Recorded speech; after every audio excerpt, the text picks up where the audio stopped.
തിരുവമ്പാടി ശിവസുന്ദർ 2002 28 ലക്ഷം രൂപയ്ക്കാണ് തൃശൂർ സ്വദേശിയായ സുന്ദർ മേനോൻ ആനയെ വാങ്ങുന്നത്. അങ്ങനെ സുന്ദർ മേനോൻ 2003 ഫെബ്രുവരി 15-ന് തിരുവമ്പാടി ക്ഷേത്രത്തിൽ ആനയെ നടക്കിരുത്തി.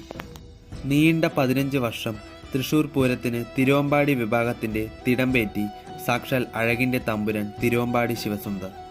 തിടമ്പ് ലഭിക്കുന്ന പൂരങ്ങളിൽ മാത്രമാണ് ശിവൻ പങ്കെടുത്തിരുന്നത്. അങ്ങനെ വർഷങ്ങൾ കഴിഞ്ഞുപോയി. ഉത്സവപ്പറമ്പുകളിൽ നായകനായി ശിവൻ തുടർന്നു. ഇനിയും ഒരുപാട് പൂരപ്പറമ്പുകളിൽ ശിവന് വേണ്ടി കാത്തിരിക്കുന്നതിനിടയിലായിരുന്നു ഇരണ്ടക്കെട്ട് എന്ന രോഗം അവന് പിടിപെടുന്നത്. വളരെ മികച്ച രീതിയിലുള്ള ചികിത്സകൾ തന്നെയായിരുന്നു അവന് നൽകിയത്. ചികിത്സകളോടെ ദിവസങ്ങൾ മുന്നോട്ടുപോയി. ഉത്സവപ്പറമ്പുകളിൽ അവന്റെ രാജകീയമായ വരവിന് വേണ്ടി എല്ലാ ആനപ്രേമികളും കാത്തിരിക്കുകയായിരുന്നു. പക്ഷേ എല്ലാവരുടെയും ഹൃദയം തകർത്തുകൊണ്ട് 2018 മാർച്ച് 11-ന് അഴകിന്റെ തമ്പുരാൻ തിരുവമ്പാടി ശിവസുന്ദർ ഈ ലോകത്ത് നിന്ന് യാത്ര ചെയ്തു.